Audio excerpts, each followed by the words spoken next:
Querido, querida, graça e paz da parte de Cristo Jesus, nosso amado Senhor e Salvador.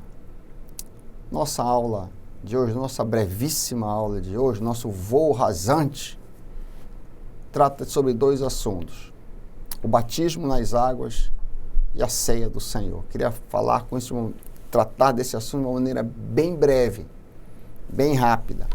O batismo nas águas é um símbolo da morte, sepultamento e ressurreição de Cristo. Além disso, o batismo nas águas também é um prenúncio da ressurreição dos crentes em Cristo Jesus. Romanos 6, 3 a 5. Romanos 6, 3 a 5, eu penso que vale a pena. Nós lemos, eu espero que você acompanhe com a sua Bíblia todas as nossas aulas. Romanos 6, 3 a 5. Porventura ignorais que todos os que fomos batizados em Cristo Jesus fomos batizados em sua morte? Fomos, pois, sepultados com ele pelo batismo. Olha aí o simbolismo. Para que, como Cristo foi ressuscitado dentre os mortos pela glória do Pai, assim também andemos nós em novidade de vida. Porque se fomos unidos com ele na semelhança de sua morte, certamente o seremos também na semelhança de sua ressurreição. Então, o batismo nas águas é um prenúncio, é um anúncio prévio da ressurreição que eu e você experimentaremos em Cristo Jesus. Em segundo lugar, o batismo nas águas não é uma opção, é um comando, é uma ordem. Todo discípulo de Cristo deve ser batizado. Eu não me batizo se me é conveniente, ou se eu acho bom ou mal. Eu me batizo porque o Senhor comanda. Eu devo fazer isso voluntariamente e com amor.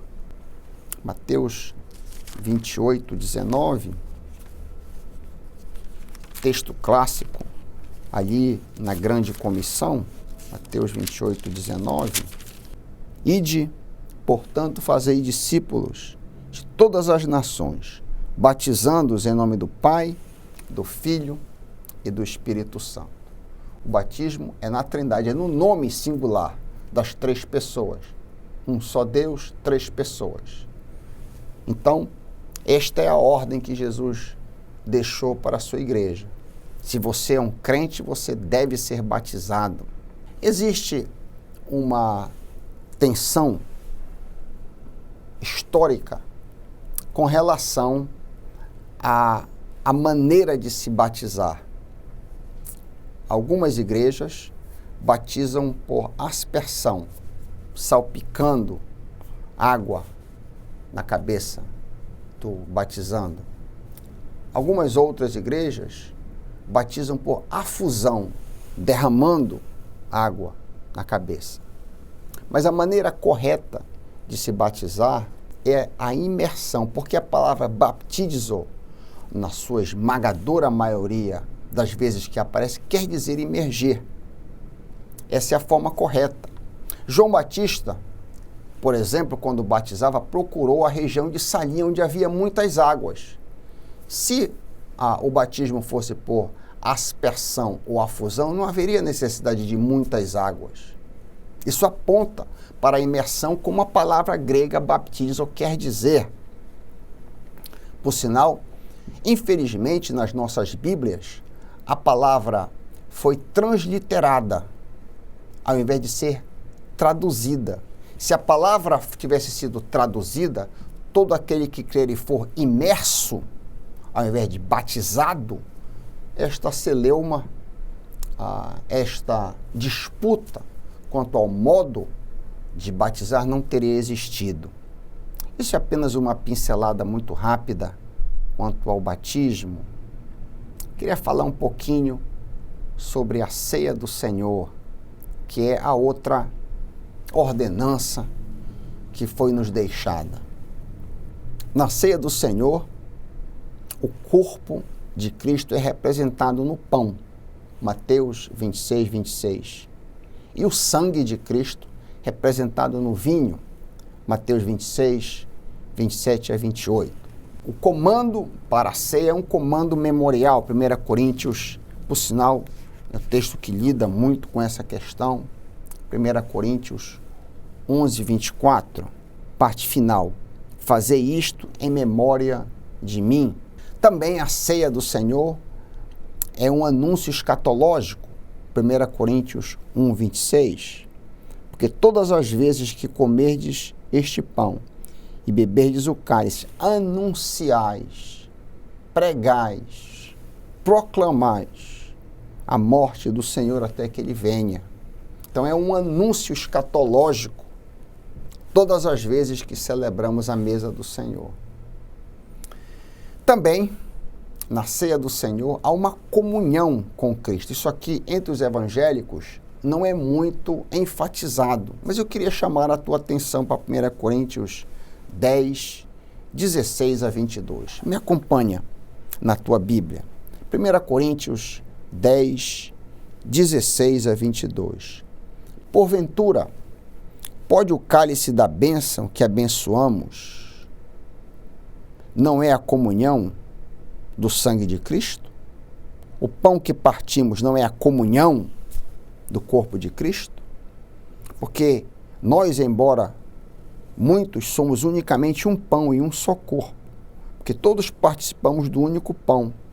Considerai Israel segundo a carne. Não é certo que aqueles que se alimentam dos sacrifícios são participantes do altar? Que digo, pois, que o sacrificado ao ídolo é alguma coisa?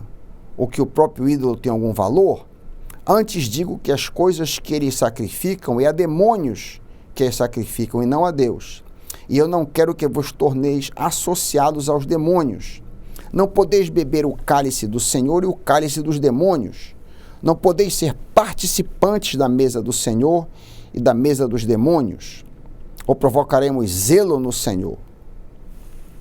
O que ele está dizendo aqui, em outras palavras, é que não é possível participar de uma festa pagã, participar de um culto pagão, sem comunhão, de alguma maneira, com aquele Deus pagão, com aquele demônio pagão. Da mesma forma, e aqui é o contraponto, quando a gente participa na comunhão da mesa do Senhor, há uma interação espiritual, como João Calvino colocava. Há um alimentar espiritual em Cristo. O pão continua sendo pão, o vinho continua sendo vinho. Não há aqui nenhuma mágica. O pão é pão, o vinho é vinho. Mas é uma comunhão espiritual, como nós vemos aqui em 1 Coríntios 10, 16. O cálice da bênção é a comunhão no sangue de Cristo. E o pão que partimos é a comunhão no corpo de Cristo. E por último, nós não devemos abusar desta comunhão. 1 Coríntios 11, 27 a 32. 1 Coríntios 11, 27 a 32. Aquele que comer o pão ou beber o cálice do Senhor indignamente será réu do corpo e do sangue do Senhor. Examine-se, pois, o homem a si mesmo, e assim coma do pão e bebe do cálice. Pois quem come e bebe sem discernir o corpo, come e bebe para julgamento sobre si. Então, muito rapidamente, temos aí as duas ordenanças que o Senhor Jesus deixou para a sua igreja, no qual nós devemos participar sempre que pudermos na mesa do Senhor, e temos a obrigação e o dever de sermos batizados segundo a ordem do Senhor. Em nome de Jesus. Amém.